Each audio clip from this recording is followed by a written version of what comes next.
नवरात्रि के प्रथम दिन माँ शैलपुत्री की पूजा की जाती है। यदि उचित ढंग से की जाए तो शैलपुत्री की पूजा से मूलाधार चक्र जागृत किया जा सकता है। तो सबसे पहले हम शैलपुत्री की कथा पर बात करेंगे। शैलपुत्री देवी सती का रूप है। सती प्रजापति दक्ष की कन्या थी। उनका विवाह महादेव शिव के साथ हुआ। दक्ष ने सती का शिव के साथ विवाह अपने पिता ब्रह्मा के कहने पर किया था, परंतु दक्ष शिव की जीवन शैली के कारण उन्हें पसंद नहीं करते थे। एक बार दक्ष ने एक बहुत बड़े यज्ञ का आयोजन किया। इस यज्ञ में दक्ष ने शिव जी को आमंत्रित नहीं किया।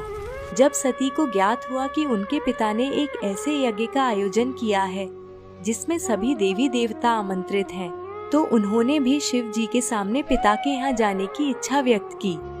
परंतु शिव जी ने कहा कि एक विवाहिता को उसके पिता के यहाँ बिना निमंत्रण के नहीं जाना चाहिए। सती फिर भी जाने का हठ करती रही।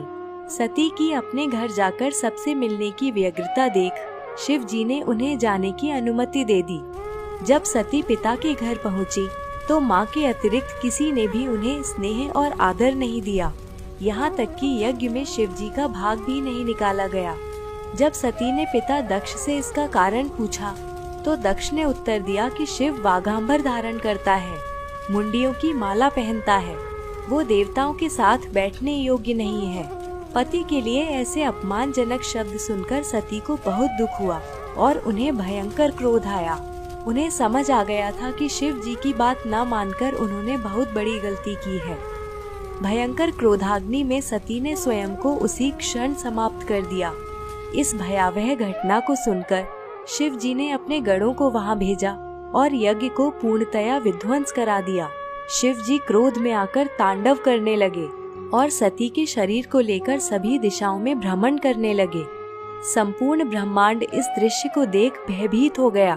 तब भगवान विष्णु ने सती के शरीर के टुकड़े कर दिए।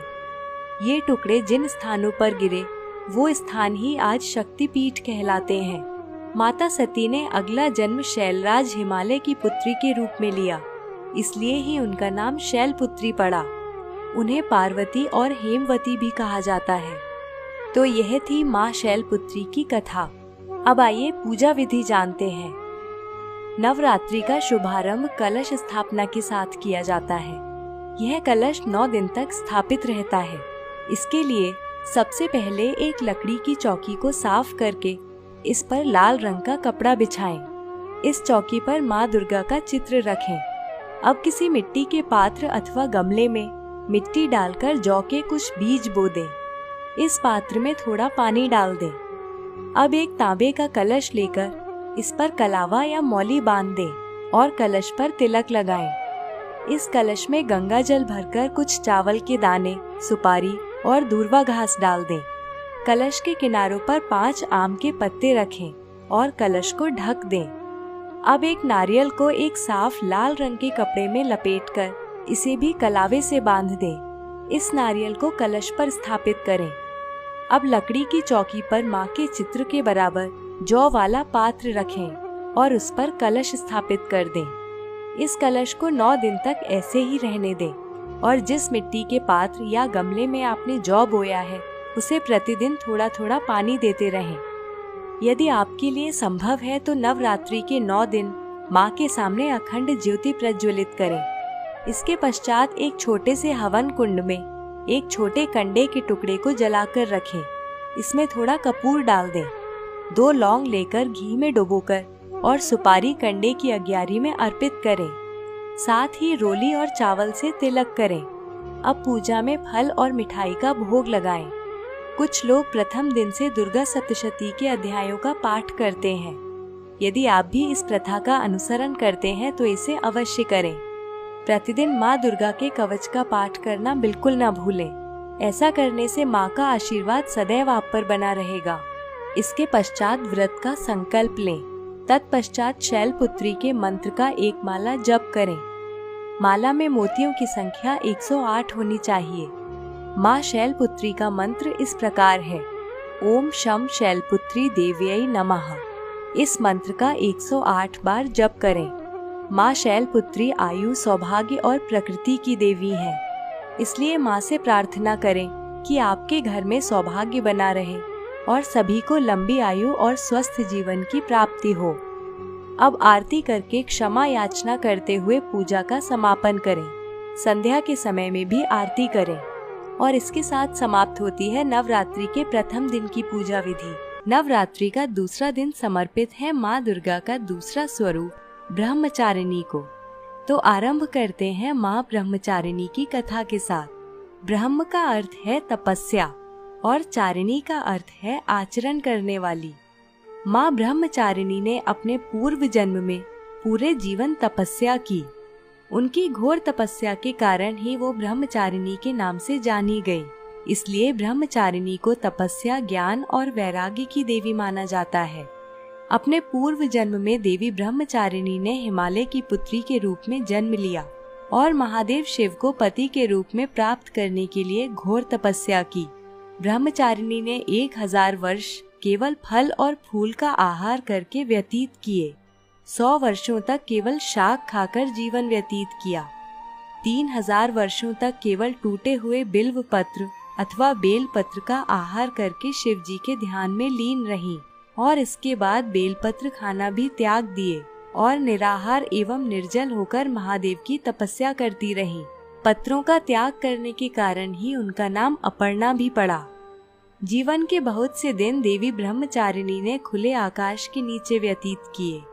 इतनी गहन तपस्या से उनका शरीर बहुत दुर्बल हो गया था। सभी देवता, ऋषिगण एवं मुनि देवी की तपस्या से अभिभूत थे।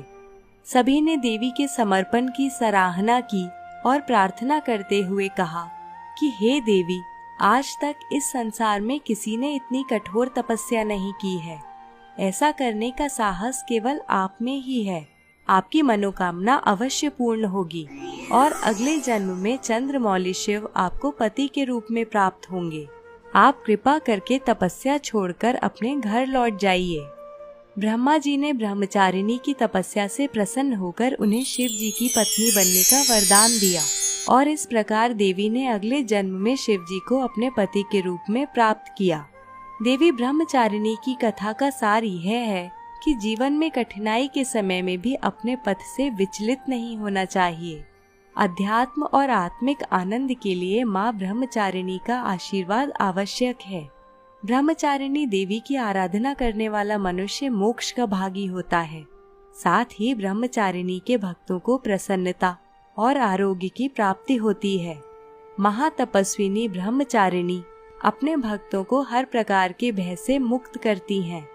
माँ ब्रह्मचारिणी श्वेत रंग के वस्त्र, दाएं हाथ में जप माला और बाएं हाथ में कमंडल धारण करती हैं। देवी का यह स्वरूप हृदय को शीतलता प्रदान करने वाला और अत्यंत भव्य है। अब हम जानेंगे देवी ब्रह्मचारिणी की पूजा विधि।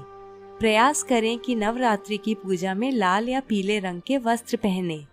सर्वप्रथम जिस कलश को आपने प्रथम दिन स्थापित किया है, इसका तिलक करके दीपक प्रज्वलित करके कलश का पूजन करें। साथ में जो माँ दुर्गा का चित्र है उसका भी कुमकुम और चावल से तिलक करें।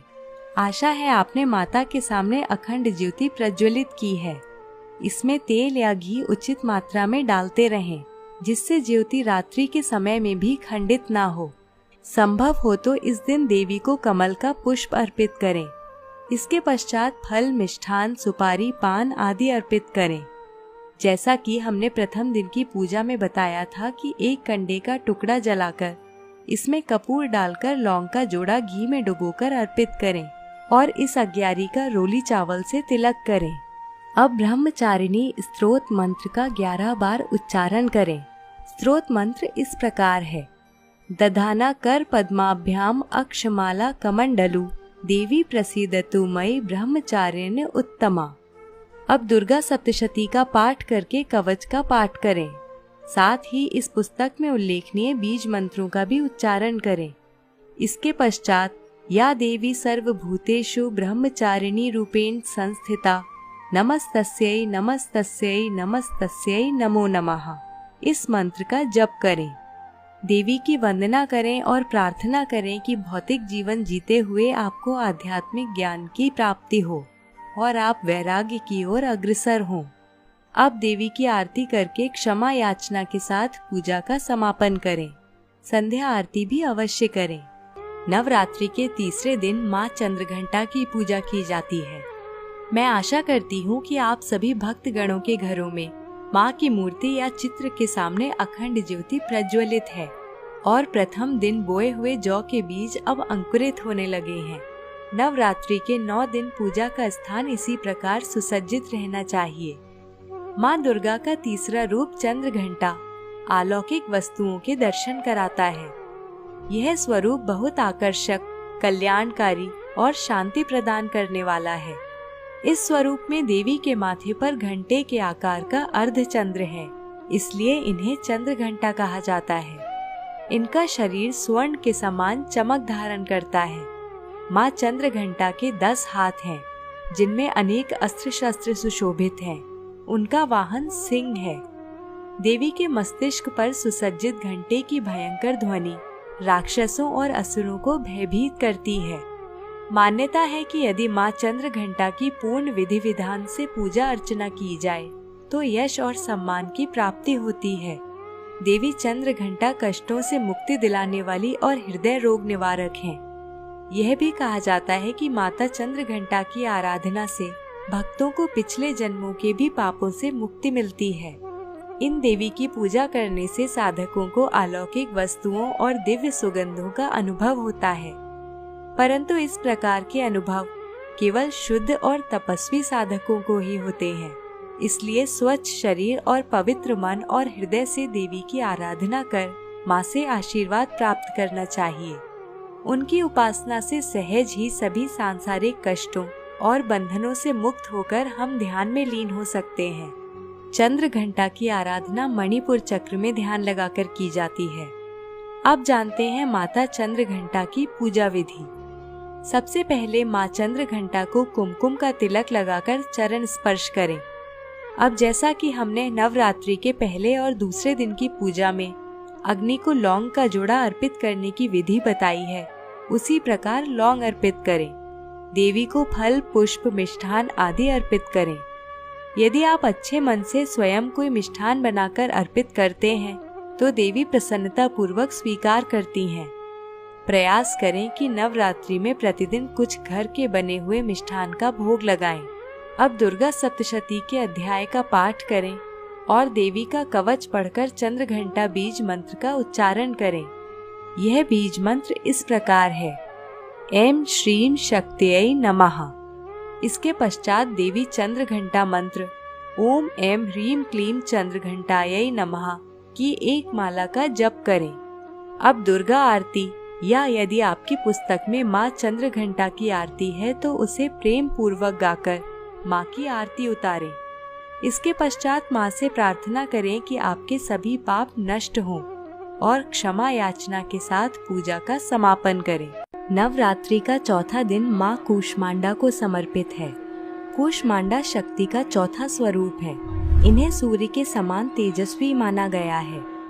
अपनी मंद मुस्कान से अंड अर्थात ब्रह्मांड उत्पन्न करने के कारण इन्हें कूष्मांडा नाम दिया गया है। एक पौराणिक कथा के अनुसार मान्यता है कि इन्हीं देवी ने संपूर्ण ब्रह्मांड की रचना की थी। ये संसार की आदि स्वरूपा शक्ति हैं। सूर्य के भीतरी लोक में इनका निवास स्थान है। वहाँ निवास करने का साहस और क्षमता केवल देवी कूष्मांडा में ही है। इसलिए इनके शरीर की कांति सूर्य की भांति चमकने वाली है। 10 दिशाओं में देवी कूष्मांडा का तेज अलौकिक है। कहा जाता है कि ब्रह्मांड में उपस्थित सभी प्राणियों में जो तेज विद्यमान है वो इनकी केवल छाया मात्र है।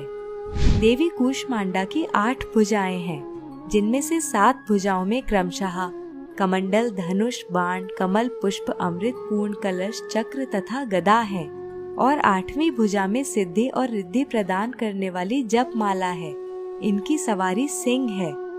साधक को माँ कूष्मांडा की आराधना के लिए अनाहत चक्र में ध्यान केंद्रित करना होता है। इनकी उपासना से सभी प्रकार के रोग, कष्ट आदि का विनाश होता है और यश, बल, आरोग्य और आयु में वृद्धि होती है। यदि विधि विधान से पूजा की जाए तो माँ कूष्मांडा के आशीर्वाद से साधक को उनकी कृपा का अनुभव होने लगता है। अब जानते हैं माँ कूष्मांडा की पूजन विधि। प्रतिदिन की भांति कलश की पूजा कर माँ कूष्मांडा को प्रणाम करें और धूप एवं दीप प्रज्वलित करें। यदि संभव हो तो पूजा के लिए अनेक रंगों वाला आसन प्रयोग करें। इसके पश्चात माँ को जल, पुष्प, फल और मिष्ठान अर्पित करें और प्रतिदिन की तरह अग्यारी प्रज्वलित करके लौंग और सुपारी अर्पित करें। यदि घर में किसी सदस्य को रोग है तो इस दिन की पूजा का विशेष महत्व है। अब माँ कूष्मांडा के बीज मंत्र का उच्चारण करें। ऐं ह्रीं देव्यै नमः माँ कूष्मांडा का बीज मंत्र है। अब कूष्मांडा के मंत्र का जप करें जो इस प्रकार है। ओम ऐं ह्रीं क्लीं कूष्मांडायै नमः। इसके पश्चात आरती करें। माँ से प्रार्थना करें कि आपको निरोगी काया और शुद्ध मन प्राप्त हो और आप उनकी उपासना में लीन रहें। अब क्षमा याचना के साथ पूजा का समापन करें। उत्तर प्रदेश के कानपुर शहर के पास माँ कूष्मांडा का प्राचीन और विचित्र मंदिर है। यहाँ माँ लेटी हुई मुद्रा में है। इस मंदिर में कूष्मांडा की पिंडी से लगातार जल बहता रहता है। कहा जाता है कि इस जल को पीने से कई तरह की बीमारियां दूर हो जाती हैं। इस मंदिर में माँ कूष्मांडा की पिंडी कितनी पुरानी है यह कोई नहीं जानता। कहा जाता है कि इसकी प्राचीनता की गणना करना मुश्किल है। नवरात्रि का 5वां दिन माँ दुर्गा का 5वां रूप स्कंद माता का है। दुर्गा माँ का यह रूप कार्तिकेय की माँ है। कार्तिकेय देवासुर संग्राम में देवताओं के सेनापति थे। कार्तिकेय का एक नाम स्कंद भी है, इसलिए दुर्गा माँ का यह रूप स्कंद माता कहलाता है। कार्तिकेय को कुमार, मुरुगन, सुब्रमण्य आदि नामों से भी जाना जाता है। अनेक स्थानों पर स्कंद माता और उनके पुत्र कार्तिकेय की पूजा साथ में की जाती है। ऐसा कहा जाता है कि स्कंद माता की पूजा से मोक्ष के द्वार खुल जाते हैं, इसलिए मन को पवित्र रखते हुए एकाग्र भाव से स्कंद माता की आराधना करके उनकी शरण में जाने का प्रयत्न करना चाहिए। स्कंद माता की 4 भुजाएं हैं। दाईं ओर ऊपर की ओर संकेत किए हुए नीचे वाली भुजा में कमल है। बाईं ओर ऊपर की भुजा में वर मुद्रा और नीचे की भुजा में जिसकी दिशा ऊपर की ओर है इसमें भी कमल है। स्कंद माता कमल के आसन पर विराजित हैं, इसलिए इन्हें पद्मासना भी कहा जाता है। कमल के साथ देवी का यह स्वरूप सिंह पर भी विराजमान है, इसलिए स्कंद माता का वाहन सिंह भी है। स्कंद माता के विग्रह में कार्तिकेय जी बाल रूप में उनकी गोद में विराजमान है। कहा जाता है कि स्कंद माता की उपासना से कार्तिकेय देव की उपासना भी हो जाती है। इन देवी की उपासना अलौकिक तेज और कांति प्रदान करने वाली है। इनकी उपासना से समस्त इच्छाओं की पूर्ति होती है और साधक को शांति और सुख की प्राप्ति होती है। स्कंद माता की उपासना से एक मूढ़ व्यक्ति भी ज्ञानी हो जाता है। संतान की उत्पत्ति के लिए भी स्कंद माता की पूजा की जाती है। वात, पित्त, कफ आदि से पीड़ित व्यक्तियों को भी देवी के इस रूप की पूजा करनी चाहिए। ऐसा करने से ये रोग पूर्णतया नष्ट हो जाते हैं। स्कंद माता की आराधना विशुद्ध चक्र में ध्यान केंद्रित करके की जाती है। अब जानते हैं पूजा विधि। जिस प्रकार आप नवरात्रि में प्रतिदिन कलश पूजन, लौंग अर्पण आदि करते हैं, यह विधि पूर्ण करने के साथ इस श्लोक का उच्चारण करें। सिंहासन गता नित्यम पद्माश्रित करद्वया शुभदास्त सदा देवी स्कंद माता यशस्विनी। अब स्कंद माता को जल, पुष्प आदि अर्पित करें। स्कंद माता के लिए अलसी का भोग प्रमुख है, तो पूजा में अलसी को अवश्य सम्मिलित करें। देवी के इस रूप को केला भी अति प्रिय है, इसलिए आज के दिन केले का भोग लगाएं। अब बीज मंत्र का उच्चारण करें जो इस प्रकार है। ह्रीं क्लीं स्वमिन्यै नमः। अब दुर्गा सप्तशती के अध्यायों और कवच का पाठ करें। इसके पश्चात यदि संभव हो तो पुस्तक में उल्लेखनीय सभी बीज मंत्रों का उच्चारण करें। अब स्कंद माता के मंत्र ओम ऐं ह्रीं क्लीं स्कंद मातायै नमः का एक माला जप करें। तत्पश्चात स्कंद माता या दुर्गा माँ की आरती करके क्षमा याचना करें और इस प्रकार 5वें दिन की पूजा संपन्न हुई। संध्या आरती भी अवश्य करें। देवी कात्यायनी कौन है, इनकी कथा और पूजा विधि जानने के लिए इस वीडियो को अंत तक देखिए। तो आइए सबसे पहले माँ कात्यायनी की कथा जानते हैं। कत नामक एक प्रसिद्ध ऋषि थे। उन्हें एक पुत्र प्राप्त हुआ जिसका नाम कात्य रखा गया। कात्य के गोत्र में ही विश्व प्रसिद्ध ऋषि कात्यायन ने जन्म लिया। कात्यायन ने वर्षों तक देवी पराम्बा की कठोर तपस्या की। उन्होंने प्रार्थना, इसलिए इन देवी का नाम कात्यायनी पड़ा। देवी ने अश्विन कृष्ण चतुर्दशी के दिन उत्पन्न होकर सप्तमी, अष्टमी और नवमी के दिनों में ऋषि की आराधना स्वीकार की और दशमी के दिन महिषासुर का वध किया। माँ कात्यायनी की उपासना परेशानियों को नष्ट करने वाली है। उनकी आराधना से विवाह संबंधी कष्ट और दोष नष्ट हो जाते हैं। कात्यायनी की पूजा करने से देव गुरु बृहस्पति प्रसन्न होते हैं और अच्छा वर प्राप्त होने का वरदान देते हैं। वैवाहिक जीवन में यदि कष्ट हो तो भी माँ कात्यायनी की उपासना फल प्रदान करने वाली है। यदि विवाह में बाधा हो तो भी माँ कात्यायनी की पूजा की जाती है। कहा जाता है कि जब ब्रज की सभी गोपियाँ भगवान कृष्ण को अपने पति के रूप में प्राप्त करना चाहती थी, तब गोपियों ने माँ कात्यायनी की ही पूजा की थी। कंठ रोगियों को विशेष रूप से देवी के इस रूप की पूजा करनी चाहिए। कात्यायनी का स्वरूप अत्यंत आकर्षक, भव्य और आभूषणों से सुसज्जित है। उनकी 4 भुजाएं हैं। दाईं ओर ऊपर की भुजा अभय मुद्रा और नीचे वाली वर मुद्रा में है। बाईं ओर ऊपर की भुजा में तलवार और नीचे की भुजा में कमल का पुष्प सुशोभित है। माँ कात्यायनी का वाहन भी सिंह है। देवी कात्यायनी की पूजा विधि। साधक को आज्ञा चक्र में ध्यान लगाने से कात्यायनी की उपासना करनी चाहिए। नवरात्रि के प्रतिदिन की भांति विधि विधान से पूजा करें। माँ कात्यायनी को शहद अति प्रिय है, अतः पूजा में शहद का भोग अवश्य लगाएं। साथ ही देवी के इस रूप को लाल रंग बहुत प्रिय है, तो देवी के विग्रह को लाल रंग की चुनरी पहनाएं। लाल रंग के पुष्प अर्पित करें और संभव हो तो लाल रंग के ही वस्त्रों में पूजा करें। क्लीम श्री त्रिनेत्रायै नमः इस बीज मंत्र के उच्चारण के साथ देवी का पूजन करें। इसके पश्चात ओम ऐं ह्रीं क्लीं कात्यायै नमः मंत्र का माला पर जप करें। अब आरती और क्षमा याचना के साथ पूजा का समापन करें। माँ कालरात्रि की संपूर्ण जानकारी। माँ कालरात्रि का स्वरूप तो अत्यंत विकराल है, परंतु ये अपने भक्तों को शुभ फल प्रदान करने वाली हैं। इस कारण इन्हें शुभंकारी भी कहा जाता है। अंधकारमयी स्थितियों का विनाश करने वाली और काल से भी रक्षा करने वाली देवी हैं कालरात्रि। माँ कालरात्रि दानवी शक्तियों का विनाश करने वाली हैं। आसुरी शक्तियाँ इनके नाम मात्र से ही भयभीत हो जाती हैं। कालरात्रि की आराधना से भक्त हर प्रकार के भय से मुक्त हो जाते हैं। माँ कालरात्रि का रूप अत्यंत विभत्स और विकराल है। उनके शरीर का रंग अंधकार के समान काला है, केश बिखरे हुए हैं और गले में मुंडियों की माला है। देवी कालरात्रि के 3 नेत्रों से विद्युत के समान तीव्र प्रकाश वाली किरणें निकलती रहती हैं। नासिका से हर श्वास पर ज्वालाएं निकलती हैं। माँ कालरात्रि दाईं ओर की ऊपर की उठी हुई भुजा से वर प्रदान करती हैं और दाईं ओर नीचे की ओर झुकी हुई भुजा अभय मुद्रा में है। बाईं ओर ऊपर की भुजा में कांटा और नीचे की भुजा में कटार अथवा खड्ग है। देवी कालरात्रि की सवारी गर्धव अर्थात गधा है। यदि शुद्ध मन और भावना से कालरात्रि की उपासना की जाए तो भक्त मनचाही सिद्धि प्राप्त कर सकता है। इनकी उपासना करते समय यम, नियम और संयम का पूर्ण ध्यान रखना आवश्यक है। आइए अब जानते हैं माँ कालरात्रि की पूजा कैसे की जाए। कालरात्रि का ललाट में ध्यान किया जाता है। सर्वप्रथम कलश पूजन के साथ अग्यारी में लौंग का जोड़ा इत्यादि अर्पित करें और प्रतिदिन की भांति विधि विधान से रोली, अक्षत आदि से देवी का तिलक करें।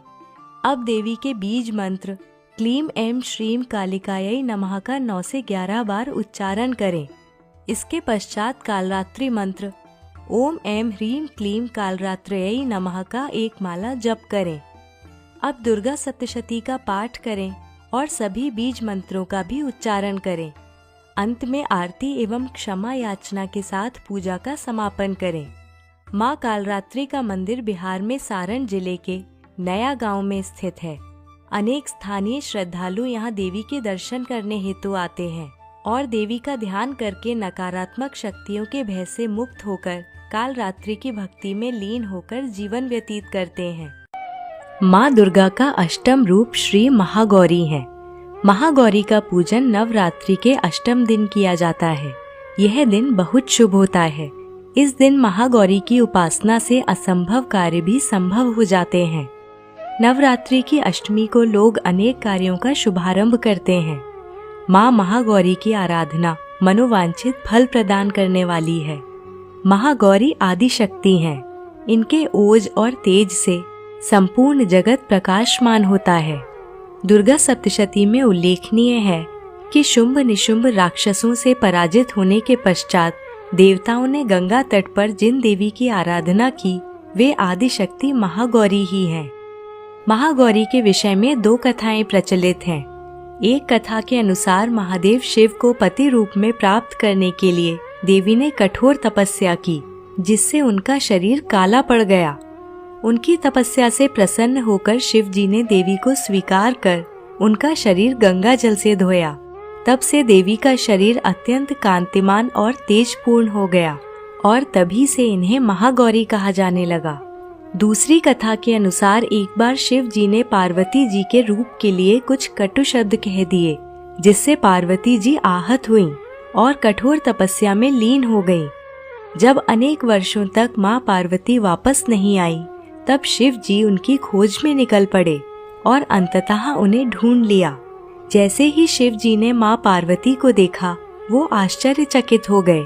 उनके चेहरे पर तेज श्वेत रंग और उनकी ओजपूर्ण काया देख शिव जी ने उन्हें गौर वर्ण का वरदान दिया और तब से ही पार्वती जी को महागौरी के नाम से भी जाना गया।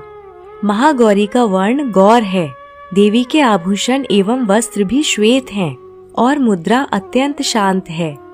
4 भुजाओं वाली महागौरी की दाहिनी ओर ऊपर की भुजा अभय मुद्रा में और नीचे की भुजा में त्रिशूल है। बाईं ओर ऊपर की भुजा में डमरू और नीचे की भुजा वर मुद्रा में है। देवी महागौरी का स्वरूप नेत्रों को सुख और शांति प्रदान करने वाला है। महागौरी की सवारी वृषभ अर्थात बैल है। देवी महागौरी ने शिव जी को अपनी तपस्या से प्रसन्न किया और उन्हें पति रूप में प्राप्त करने के लिए घोर तपस्या की। इसलिए विवाहित स्त्रियां अपने सुहाग की रक्षा की प्रार्थना के साथ अष्टमी के दिन महागौरी को लाल रंग की चुनरी, सिंदूर और सुहाग की अन्य वस्तुएं अर्पित करती हैं। महागौरी की उपासना कल्याणकारी है और भक्तों के सभी कष्ट हरने वाली है। इसलिए अष्टमी के दिन माँ से प्रार्थना करनी चाहिए और शुद्ध मन से आराधना कर उनकी शरण में जाने का प्रयत्न करना चाहिए। महागौरी का ध्यान मस्तिष्क में किया जाता है। नवरात्रि के प्रतिदिन की भांति विधि विधान के साथ पूजा करके या देवी सर्वभूतेषु माँ गौरी रूपेण संस्थिता नमस्तस्यै नमस्तस्यै नमस्तस्यै नमो नमः इस मंत्र का उच्चारण करें और यदि संभव हो तो इस मंत्र का माला पर जप करें। इसके पश्चात बीज मंत्र श्रीम क्लीम ह्रीम वरदायै नमः का उच्चारण करें और अब महागौरी मंत्र ओम ऐं ह्रीम क्लीम महागौर्यै नमः का एक माला जप करें। अब क्षमा याचना के साथ आरती करके पूजा संपन्न करें। संध्या आरती करना भी ना भूलें। नवमी अर्थात नवरात्रि का अंतिम दिन माँ सिद्धिदात्री को समर्पित है। देवी का यह रूप भक्तों को सभी प्रकार की सिद्धियां प्रदान करने वाला है।